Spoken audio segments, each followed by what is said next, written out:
Mas quando eu orava pelo Brasil ali, o Senhor me mostrou, eram umas águas muito tumultuadas, muito bravias, e jogando-se de um lado para o outro, de um lado para o outro, e por cima eu via muitos peixes, e depois eu via como que na areia da praia, muitos peixes.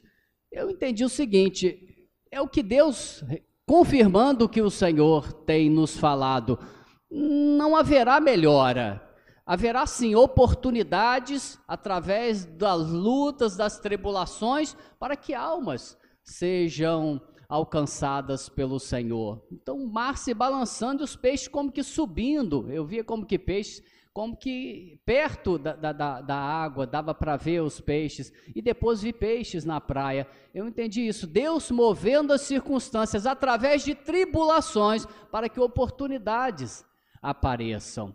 E isso é mais ou menos sobre isso que eu quero falar. Deus não está comprometido com os nossos sonhos, com as nossas vontades, com os nossos desejos.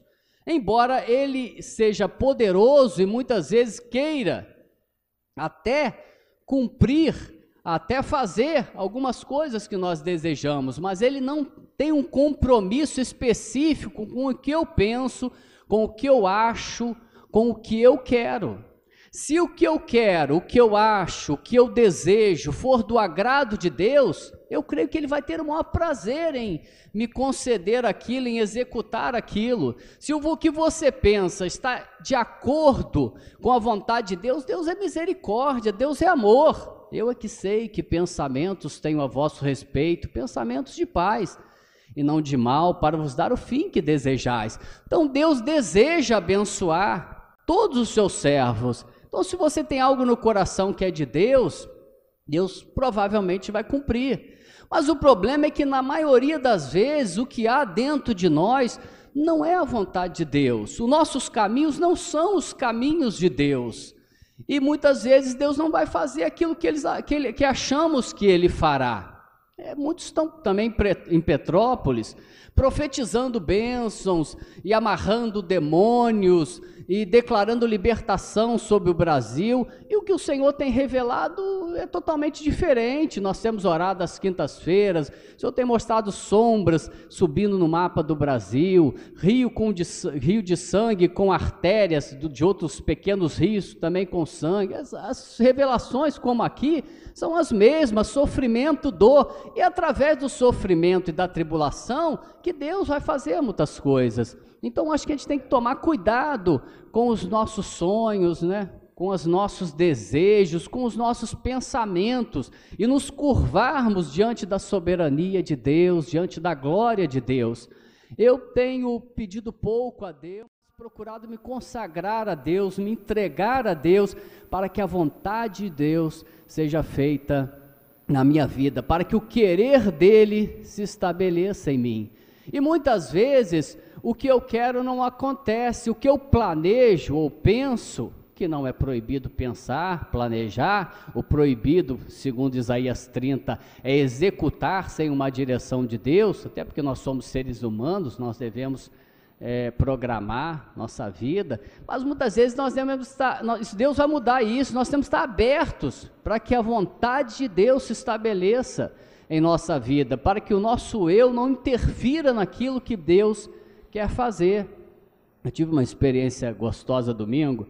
Eu estou muito tempo, já umas 2 semanas sem folga, e domingo eu consegui a folga, e eu falei, bom, vou acordar cedo, eu não gosto de acordar tarde. Na Bíblia você não encontra ninguém acordando tarde, você não encontra nenhum preguiçoso, e eu nunca conheci um homem cheio do Espírito acordando tarde, nunca na minha vida. Você só vê na Bíblia assim: levantou-se Abraão de madrugada, levantou-se Jacó de madrugada, levantou-se Josué de madrugada, levantou-se Samuel de madrugada. Você não encontra ninguém acordando tarde, E isso não é bom para a vida espiritual, não. Eu já constatei isso. Todos os irmãos que costumam acordar tarde, dar lugar à carne, não são cheios do Espírito Santo de Deus. Então eu boto as minhas barbas de molho e procuro, mesmo no dia da minha folga, acordar cedo.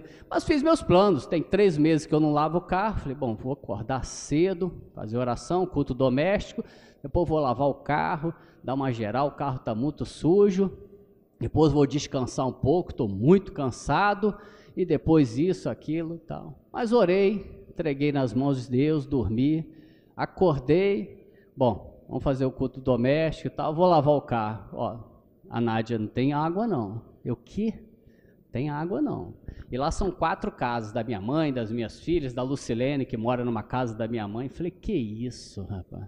No domingo, justamente no domingo que eu estou de folga, há tanto tempo que eu não tiro uma folga logo no domingo. Falei, bom, então eu vou orar primeiro. E orei, Senhor, coloca esse domingo em tuas mãos para que seja feita a tua vontade, o teu querer. Não me deixe murmurar, lamentar. Tua vontade se estabeleça.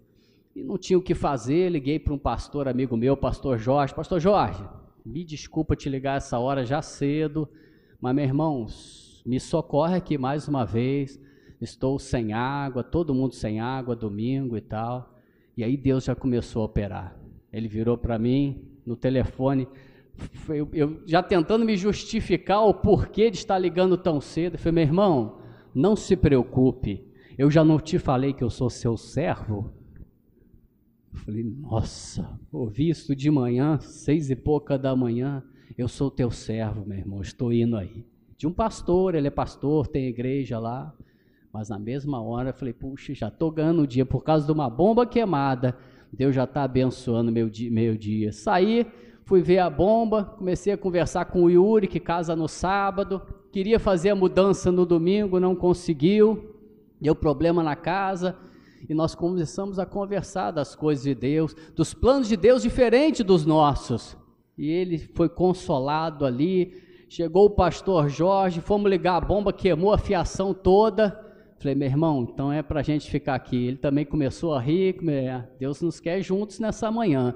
Aquilo que eu queria fazer foi tudo por água abaixo, mas Deus operou ali. E nós conversamos, eu, Yuri, pastor Jorge, outras pessoas. Eu falei, Senhor, Tu é maravilhoso. E o meu domingo foi totalmente diferente do que eu queria que fosse, diferente daquilo que eu desejava, e pela misericórdia de Deus eu me curvei diante da vontade do Senhor, e é isso que Deus quer que façamos. Nós vamos ter pensamentos, desejos, capacidade de raciocinar, mas não dê valor excessivo a isso. Coloque a sua vida diante de Deus, renda-se totalmente ao Senhor, porque muitas pessoas querendo fazer coisas aparentemente retas, aparentemente agradáveis, geraram problemas terríveis na sua vida e na vida de outras pessoas.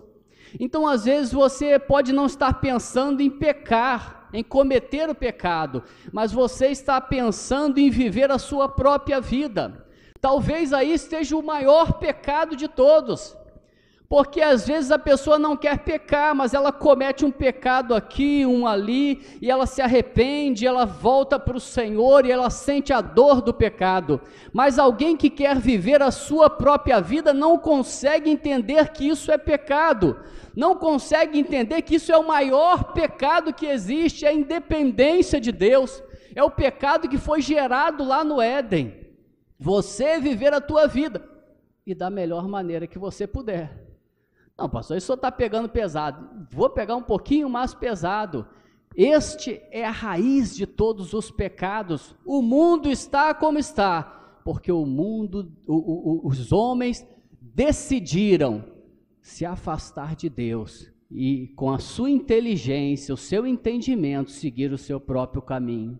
Hoje existem filósofos maravilhosos, cientistas inteligentíssimos. Existem pessoas cultas, poderosas e famosas, mas nenhum deles conseguiu dar jeito nesse mundo. Sabe por quê? Porque toda a sabedoria humana, todo o poder humano, todo o conhecimento humano que não é submetido a Deus, não terá valor na eternidade.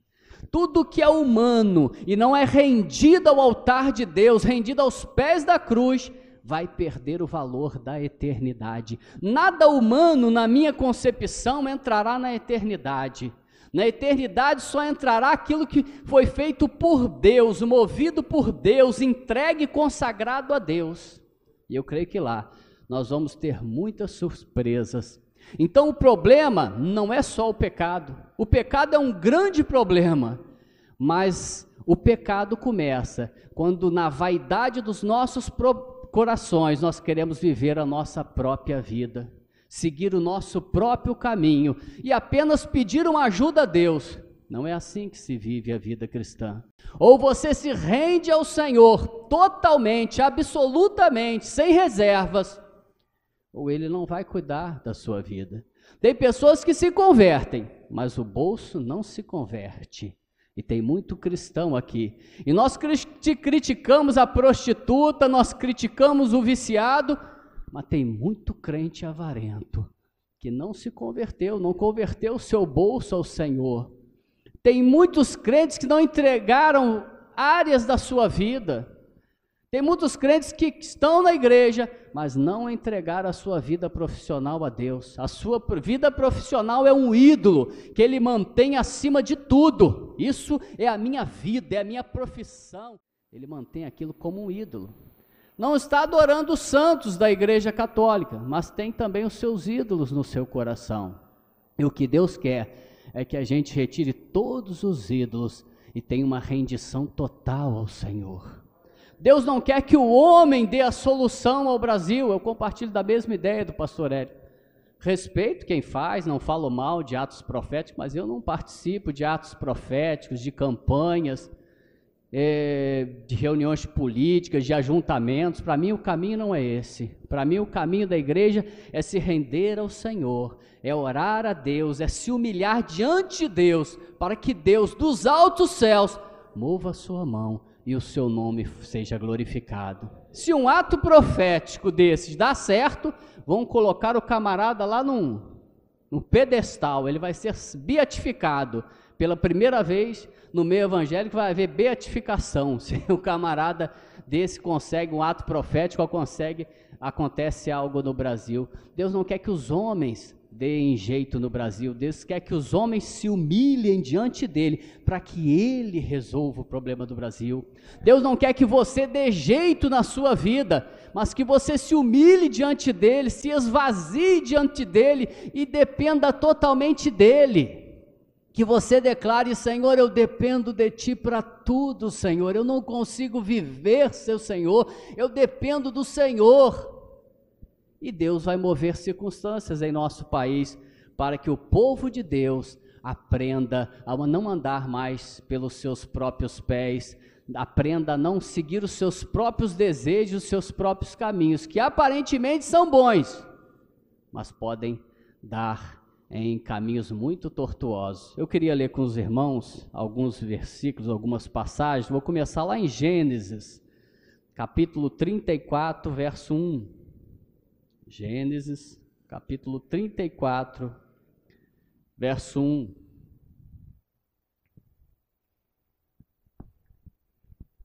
Nós vamos ler algumas passagens. Ora, Diná, filha que Lia dera à luz a Jacó, saiu para ver as filhas da terra.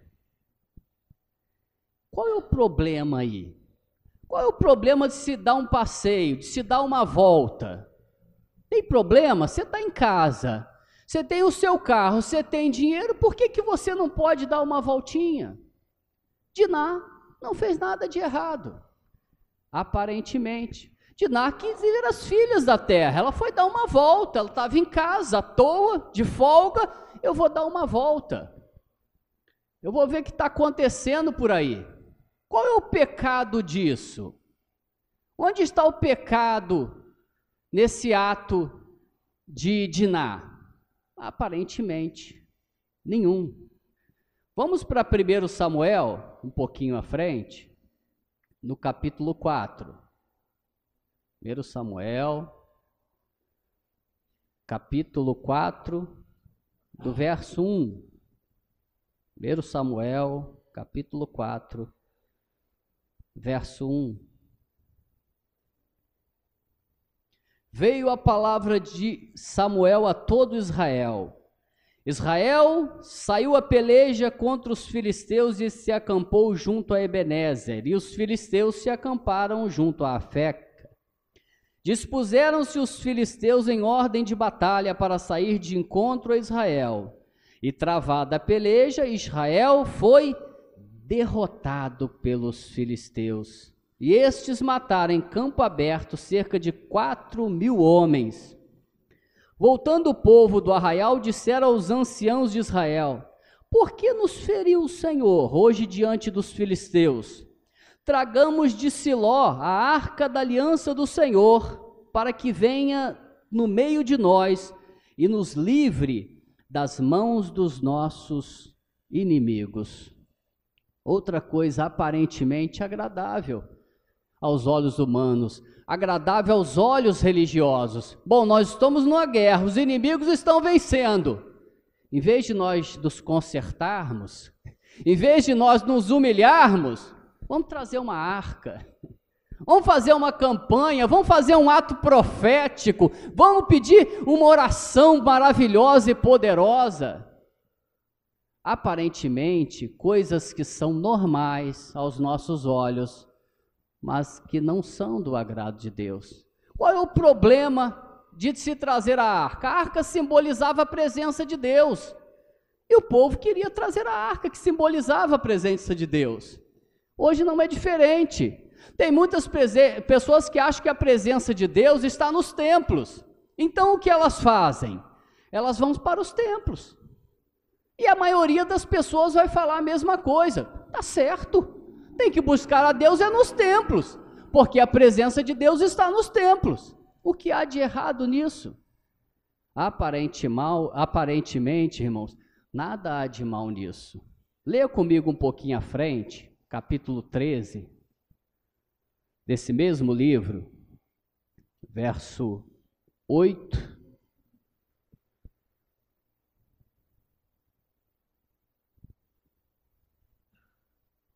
1 Samuel 13, verso 8. Esperou Saul 7 dias, segundo o prazo determinado por Samuel.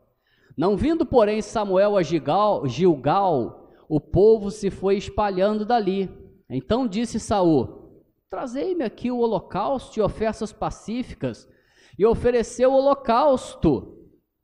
Mal acabara ele de oferecer o holocausto, eis que chega Samuel. Saul lhe saiu ao encontro para o saudar. Samuel perguntou: que fizeste? Respondeu Saul: vendo que o povo se ia espalhando daqui, e que tu não vinha nos dias aprazados, e que os filisteus se tinham ajuntado em Micmais, se você tem uma caneta, sublinhe isso. Eu disse comigo mesmo, sublinhe isso, você tem uma caneta. Eu disse comigo mesmo: agora descerão os filisteus contra a minha Gilgal, e ainda não obtive a benevolência do Senhor. E se você tem uma caneta, sublinhe novamente. Forçado pelas circunstâncias, ofereci holocaustos. Irmãos, mais uma vez, humanamente, aparentemente, nada de errado. O prazo que Samuel deu se expirou, acabou. O povo estava indo embora. Saul era rei. Saul tinha que tomar alguma decisão. Então ele pensou consigo mesmo. Mas será que o homem não pode pensar por si mesmo? Deus não deu o raciocínio ao homem, a capacidade de raciocinar? Saul estava raciocinando, e muito mais que ele era um rei. E ele viu as circunstâncias que estavam acontecendo, e por causa daquelas circunstâncias, ele ofereceu o sacrifício. Para quê? Para alcançar a benevolência do Senhor, ele disse. Aparentemente, Saul estava fazendo algo certo. Na mente humana, ele estava fazendo algo certo. Provérbio 16, 2 diz isso: todos os caminhos do homem são puros aos teus próprios olhos. O camarada está fazendo uma grande besteira, mas você vai perguntar a ele tem uma justificativa. Ele tem alguma justificativa daquilo que ele está fazendo. Ele nunca assume, na maioria das vezes, o seu erro. Eu lembro que a irmã, ela me dá liberdade, e ela chegou atrasada na oração. Pastor, eu cheguei atrasado porque onde eu fui ver o meu... Não. Você quer o quê? Não, eu estou pedindo perdão porque eu... Não é porque. Eu estou pedindo perdão porque eu cheguei atrasada no culto. Não importa se foi ônibus, se foi vestido, se foi isso. Assuma o seu erro, minha irmã. Não justifique o seu... Nós temos essa maneira, essa mania de pecar e querer justificar, para nós não sermos tão ruins, né, CH? Não, eu pequei, meu irmão, mas olha bem, foi por isso e por isso. Ou seja, eu pequei, mas eu não sou tão ruim assim, entende, irmãos? Eu só pequei porque isso aconteceu. Meu irmão, eu pequei porque pequei. Pronto, acabou. Eu não tenho que justificar o meu pecado. Lá nós temos compromisso com o horário em Petrópolis. Então quem chega sabe que está errado. E assume o seu erro. E quando assume o seu erro, tem que assumir o erro, não justificar o pecado que está cometendo. Mas nós temos a mesma mania de Saul. Nós justificamos, foi por isso e por isso e por isso. Por quê? Porque aparentemente as coisas não estão erradas. Nós estamos pensando e raciocinando. E aquilo aparentemente, humanamente é certo. Mais uma passagem, volte um pouquinho em Juízes. Depois eu vou citar para a gente adiantar um pouquinho. Juízes 21, lá no finalzinho de Juízes.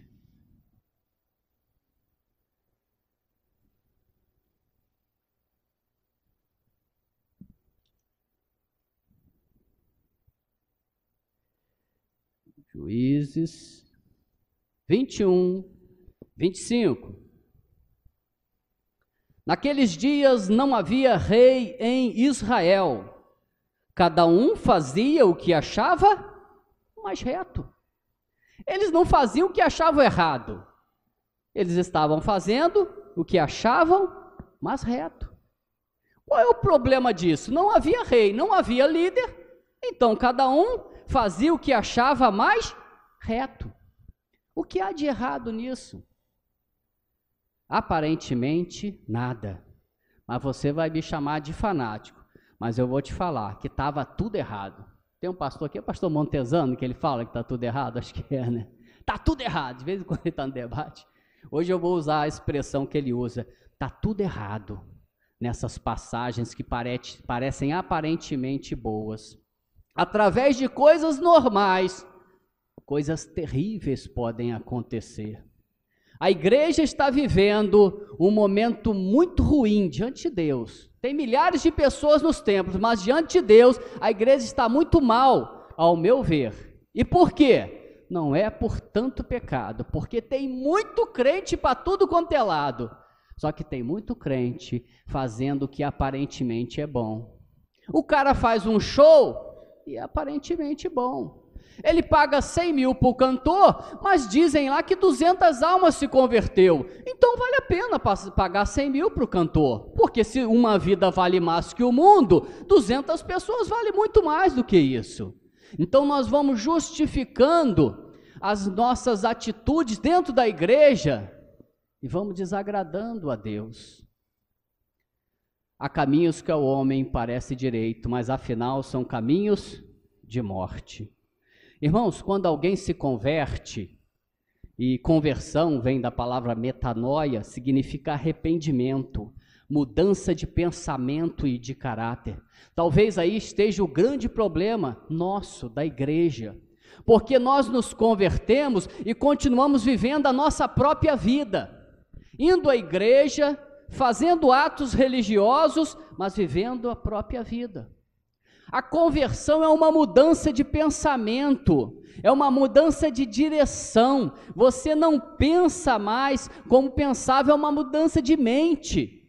Você tem que transformar a sua mente, você não pode mais andar como você andava. Eu deixo então de viver como eu vivia, isso é novo nascimento. Eu não posso vir devagarinho para a igreja e acostumar com reuniões e a minha vida continuar a mesma. Eu preciso ter uma mudança de pensamento, um novo nascimento, uma metanoia, um arrependimento verdadeiro que mude a minha maneira de pensar. Antes eu pensava humanamente, antes eu justificava os meus erros, agora não. Eu tenho que mudar, eu não penso como o mundo, eu não penso como a maioria. Eu tenho que pensar como o Espírito me ensina, porque eu nasci de novo. E agora o que é carne, o Senhor Jesus diz em João 3,6, é carne. E o que é do Espírito, é do Espírito. Eu não vivo mais na carne, eu não posso estar na igreja seguindo a minha vidinha de sempre. Não vou ser salvo, não vou chegar ao céu. Ou eu me entrego e me rendo totalmente ao Senhor e sigo a vontade de Deus, ou é melhor eu viver no mundo. Eu não posso viver na igreja seguindo os meus próprios desejos, as minhas próprias vontades. Eu não posso usar a igreja para obter bênçãos. Eu não posso querer usar Deus para fazer a minha vontade. Ele é o Senhor de toda a terra e é o Senhor de todos nós. Eu tenho que me converter e me submeter a Ele como servo. Eu não me sinto, eu sou pequenininho, mas não me sinto direito de querer mudar o Brasil. Eu me sinto no direito de querer me humilhar diante de Deus, me tornar um servo. E eu acho que é isso que a igreja deveria fazer, nos tornarmos servos uns dos outros, nos humilharmos na presença do Senhor. Eu lembro do irmão, eu já ouvi essa história mais de uma vez, ele me falou, estou um pastor, ele estava mal, foi muito usado, teólogo, estava muito mal, me procurou, nós somos amigos, estou procurando um pastor, mas o Hélio me contou essa história também, foi quase a mesma coisa, estou procurando um pastor para cuidar de mim. Ele estava procurando um monte de pastor, ele queria achar um pastor para cuidar dele, ele se achava muito maravilhoso, porque então ele tinha que procurar um pastor. Eu falei, meu irmão, você não precisa de um pastor, procurar um pastor, você precisa se tornar um servo de novo, que você esqueceu, que ele me dá liberdade, o que é ser servo. Quando você for servo, você vai servir a qualquer pastor, meu irmão. Não precisa ser o maravilhoso, o eloquente, o poderoso. Você vai servir a qualquer um, até os seus irmãos. Me perdoa a sinceridade, mas tem pessoas que estão aqui na comunidade Ramais, servem porque o pastor Érico é o líder. Se o pastor Érico sair para outro lugar, eles saem junto com ele. Se Deus te colocou aqui, ainda que o pastor Érico seja levado pelo Senhor, ainda que ele vá para outro lugar, você deve continuar aqui. Você deve honrá-lo, respeitá-lo, mas você deve honrar o Senhor. Você precisa ser servo. Então nós vamos botar aqui o pastor CH à frente da comunidade. Não, pastor CH não, ele é mais novo que eu, não vou servir o pastor CH não. Só se botar um homem muito grande, muito conhecido aqui, igual o pastor Érico na mídia.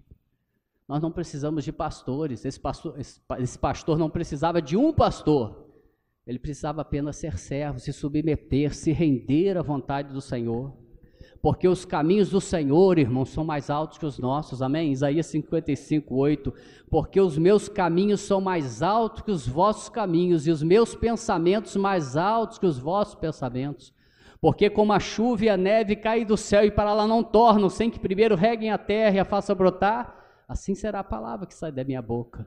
Não voltará para mim vazia, mas fará o que me apraz. Mas ele diz, os pensamentos meus são mais altos. Vocês não podem me seguir com a própria vida de vocês. E aí a gente vai analisar que tem muito crente sem conversão. Tem muito crente que gosta do pastor, que gosta da igreja, que gosta da palavra, mas muito crente que ainda não se converteu verdadeiramente. E aí nós vamos ver também, irmãos, que muitas coisas que aparentemente nós achamos comuns, simples, agradáveis, estão nos levando por buraco. Diná foi dar uma voltinha. Eu quero te dizer que servo de Deus não tem o direito de dar voltinha. Você vai me chamar de fanático, pode me chamar à vontade, eu não me preocupo. Mas Jesus é Senhor da tua vida agora. Você não tem mais direito de dar voltinha, de dar passeio, de fazer isso ou aquilo. Você tem um Senhor Jesus, você deve obediência absoluta a Ele. Isso é fanatismo, isso é evangelho verdadeiro. Ou você se rende ao senhorio de Jesus totalmente, ou não adianta que você não vai poder servi-lo. A Diná foi dar uma voltinha, sabe o que aconteceu nessa voltinha? Ela foi estuprada, gerou tristeza no coração de toda aquela família. Ela excitou o ódio no coração dos seus irmãos, e ela, com a sua atitude, ajudou que os seus irmãos se tornassem homicidas. Uma atitude, uma voltinha de quem é do Senhor pode gerar muito problema para você e para toda a tua família, inclusive para a igreja. Eu tenho o direito de dar minha voltinha, ninguém vai proibir você de dar a voltinha, mas se Jesus é o Senhor da tua vida, você não tem mais o direito de dar a voltinha. Outra coisa, eles achavam que a arca iria protegê-los deles contra os filisteus. Meu irmão, a arca não protege ninguém contra os filisteus. O templo não protege ninguém contra os inimigos. Não adianta querer usar o que muita gente está usando, coisas humanas, para ver se você se livra do inimigo ou se você alcança a bênção. O que vai fazer você alcançar a bênção é se converter verdadeiramente, é entregar a tua vida no Senhor e aguardar o teu galardão na eternidade. Não adianta ficar pegando em arca. A arca não tem valor nenhum. Eles achavam que a arca tinha valor místico, que o templo, esse é o grande templo, tem o valor místico, que a campanha, que o ato profético tem algum valor. O valor tem na conversão verdadeira dos crentes hoje em dia, quando nós nos curvarmos diante do Senhor. Saul achou que estava fazendo coisas boas, pensando, raciocinando, mas Deus ensinou uma lição para ele. Saul, no meu reino não tem esse negócio de raciocínio não, no meu reino não tem esse negócio de ser movido pelas circunstâncias não. Eu estou no trabalho, estão me incomodando, eu pulo para o outro trabalho. Eu estou numa igreja, deu um probleminha aqui, eu saio para outra igreja. Ou seja, sou um crente movido por circunstâncias. Deus falou com Saul, assim não dá para tu ser rei não. E eu digo para nós mesmos, assim não dá para ser servo de Deus não. Se você está no lugar e vem uma tribulação e você corre dali, não dá para você servir ao Senhor, você ainda não é servo. E Deus rejeitou a Saul, porque ele era movido por circunstâncias, meus irmãos. Eu quero te dizer que aquilo que você pensa ser reto, também pode não ser. O livro de Juízes é considerado por alguns irmãos o livro da derrota. O povo foi totalmente derrotado, acabado, destruído. Mas por quê? Porque eles queriam fazer o que achavam mais reto. Só que na igreja do Senhor, você não deve fazer o que acha mais reto. Você deve obedecer. Você deve ser servo.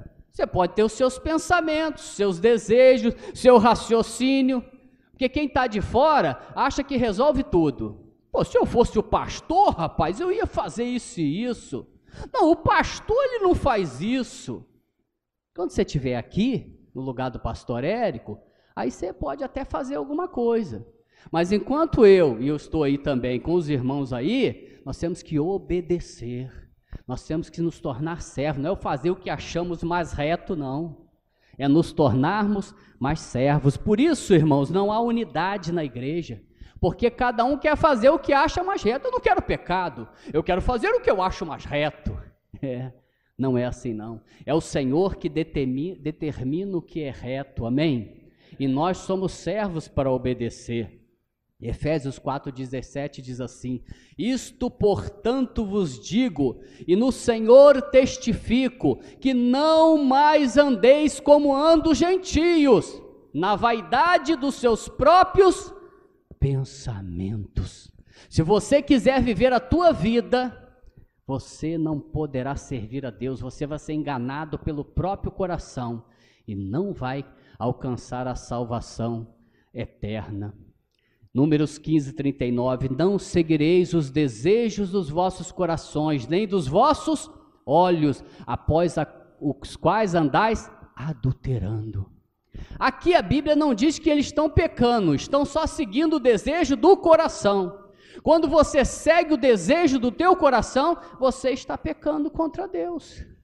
Porque você está declarando que não precisa de Deus, que você vai fazer o que sente, o que acha melhor, o que quer fazer. Isso é independência de Deus, esse é o maior pecado que existe. Oséias 5,11, Efraim está quebrantado e oprimido, porque foi do seu agrado andar após a vaidade. Tem muito crente que não bebe, não fuma e não adultera, mas muito crente que anda na vaidade do seu próprio coração. Faz o que quer, namora quem quer, trabalha onde quer, vai na igreja a hora que quer. Isso não é servo. Esses não vão entrar nos céus. Esses só dizem Senhor, Senhor, mas não tem sobre si o senhorio de Jesus. Irmãos, nós cometemos erros, amém, mas nós não devemos seguir o desejo do nosso coração.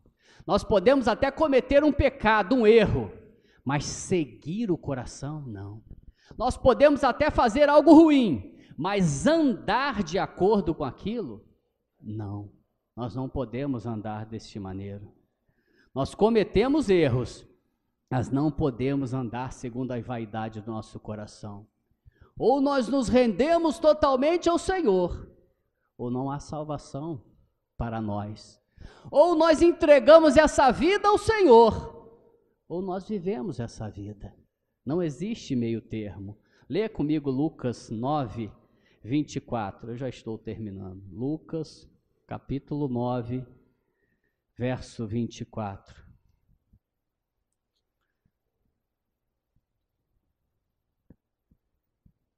Não podemos servir a Deus como desejamos ou como queremos.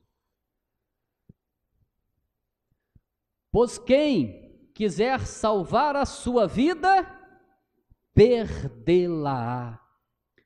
E quem perder a sua vida, alcançá-la ou achá-la. Ou você vive nesse mundo, ou você vive para Deus. Ou você se entrega aos seus desejos, sua vontade, seus caminhos, ou você se converte verdadeiramente, se entrega totalmente ao Senhor e vive pelo Senhor. Este é o evangelho da cruz, é o evangelho da morte. E vai ter vida eterna sem morrer na cruz do Calvário. Ninguém vai alcançar a eternidade, a vida eterna e gloriosa, vivendo nessa terra.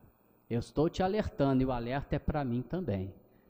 Se eu quiser seguir os desejos do meu coração, os meus sonhos, a minha vontade, se eu quiser determinar o meu caminho, eu vou viver a minha vida, mas eu não vou encontrar com o Senhor Jesus e não estarei na eternidade com Ele.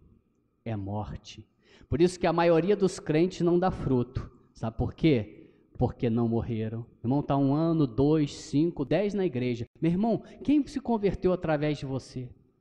Não, que eu faço parte disso, eu vou nisso. Meu irmão, quem você discipulou com 10 anos de crente? Quantas pessoas são seus discípulos na igreja? Não, que não deu, que não sei o que, eu passei muita luta. Foi porque não morreu. João 12, 24, em verdade vos digo, se o grão de trigo caindo em terra não morrer, fica ele só. Mas se morrer, produz muito fruto. Ou é a glória eterna, ou é a vida aqui. As duas não dá para viver, meu irmão. Me desculpe desapontá-lo, mas eu estou lhe falando a verdade. Muitos crentes, milhares de crentes, estão indo para as igrejas, mas não se converteram verdadeiramente, não mudaram a sua maneira de pensar, continuam na igreja assistindo reuniões, mas vivendo a sua própria vida. Eles compram o que querem, eles vão morar onde querem, eles casam com quem eles querem, eles dão o passeio deles, a voltinha deles, a hora que eles querem, pronto, acabou. Eles são donos do dinheiro e da casinha deles, então eles fazem da vida deles o que eles querem. Amém. Tem total direito, só não tem direito à vida eterna. Se você viver para Ele, meu irmão, Ele te promete a vida eterna, cheia de glória. E mais, Ele te promete estar com você aqui. Mesmo que você abra mão dessa vida, Ele vai estar aqui com você. É uma questão até de inteligência. Eu vou receber uma vida eterna cheia de glória, com novidades maravilhosas e extraordinárias. Mas é só isso? Não! Além da glória eterna, Ele vai andar comigo todos os dias nessa terra, porque eu abri mão dessa vida. Ele promete andar com aquele que abre mão dessa vida. Senhor, eu te entrego a minha profissão, a minha vida, as viagens que eu quero fazer. Eu te entrego toda a minha vida. Eu vou morrer para este mundo, Senhor, e a minha vida vai ser a vida eterna contigo aí do céu, Senhor. É isso que Deus deseja. É este o evangelho, irmão, que nós devemos pregar. Não devemos oferecer maravilhas, bênçãos, prosperidades. Deus pode fazer, se Ele quiser, mas nós morremos para tudo isso. Como está a sua vida? Você morreu verdadeiramente para o mundo? Ou você assiste reuniões, mas vive a sua vida comumente? Você ainda não se converteu. Você pode crer em Deus, acreditar em Deus, porque isso, Gálatas 2,19, Tiago 2,19 diz, até o diabo faz, ele crê em Deus. Crês tu que Deus é um só? Fazes bem, até os demônios creem. E mais, eles tremem diante de Deus. Então tem muita gente que crê, até como Satanás, mas não se converteu verdadeiramente. Eu queria convidar os irmãos nessa hora a levantarem e orarem comigo e a pedir a Deus que converta o nosso coração verdadeiramente, ainda que seja um processo, que Deus converta o nosso coração, que não sejamos religiosos, praticando atos religiosos, coisas que são aparentemente boas, coisas que não são aparentemente mais, mas que não agradam a Deus. O que agrada a Deus é a morte na cruz do Calvário, junto com Jesus, é abandonar esta vida para viver com o Senhor, é abandonar todos os seus sonhos, seus desejos, e se entregar totalmente ao Senhor. Quem faz isso será feliz ainda na terra, vai sentir um pouquinho, porque o reino está dentro de nós. Nós aguardamos um reino eterno, mas ele também está dentro de nós através do Espírito Santo. E abrindo mão dessa vida, você vai ser mais feliz do que aqueles que vivem essa vida na terra. Você sabia? Uns se dizem ricos, sem nada terem. Sabe quem são esses? Os crentes. Eles não têm nada nesse mundo, eles abriram mão de tudo, mas eles se dizem ricos. Outros se dizem pobres, sendo muito ricos, milionários, artistas, são ricos, mas são pobres. A maioria deles vive uma vida miserável. Então, com Jesus, a glória eterna e ainda na terra, a alegria e a esperança da riqueza que nos está guardada. Mas é necessário a morte do nosso eu, abrir mão desse mundo. Eu queria orar com você. Tem alguém que queira vir à frente, que seja sincero, se você não quiser vir, não precisa, mas eu tenho vivido a minha própria vida, eu tenho...